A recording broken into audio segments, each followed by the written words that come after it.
the country's top economic advisors remains optimistic that the projected growth of 7 to 8% next year remains possible. They base their optimism on the sound and strong economic fundamentals. Here's Freddie Abando with the details. The economy's expansion will be sustained for 2016 and beyond. NEDA Secretary Arsenio Balisacan and Bangko Central Governor Armando Tetangco shared the view that the fundamentals of the economy are sound and strong. For the past 5 years, the country's average growth rate has been 6.3%. Despite a 5.2% GDP growth for the first quarter, Balisacan is confident the projected growth of 7 to 8% is still possible. Bangko Central Governor Armando Tetangco bared the growth fundamentals remain intact. Growth has been on track for 65 consecutive quarters. The average growth in the past 5 years was in fact the highest in nearly 4 decades.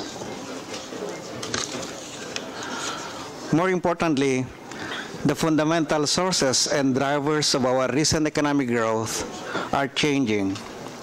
In particular, we are observing the growing importance of investment spending or investment on the demand side and the resurgence of industries, especially manufacturing, on the supply side.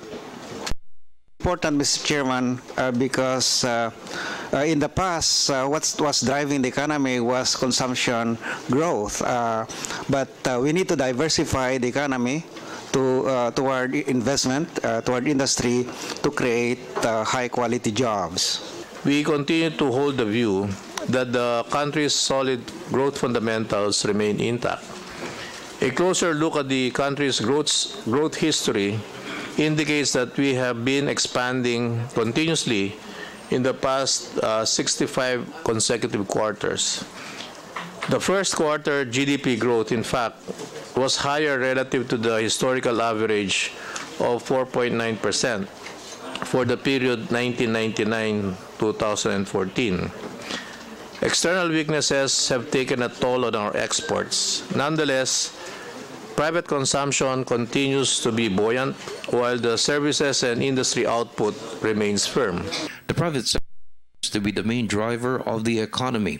Government underspending has been addressed to ensure implementation of key programs and projects are on schedule. The President issued Administrative Order number 46, which directed the establishment of delivery units within every agency of the government to be headed by an undersecretary and staff as high as Director 4. And the principal task of the delivery units is to simply focus on ensuring faster budget execution. Favorable balance of payments, remittances of overseas Filipino workers, BPO revenues, and rising tourism revenues are on the plus side, which provides sufficient dollar reserves, which helps in maintaining the stability of the peso with the foreign exchange market. The transformation of the Philippine economy is a product of a series of structural reforms in the last 2 decades, along with disciplined macroeconomic management and improvements in governance.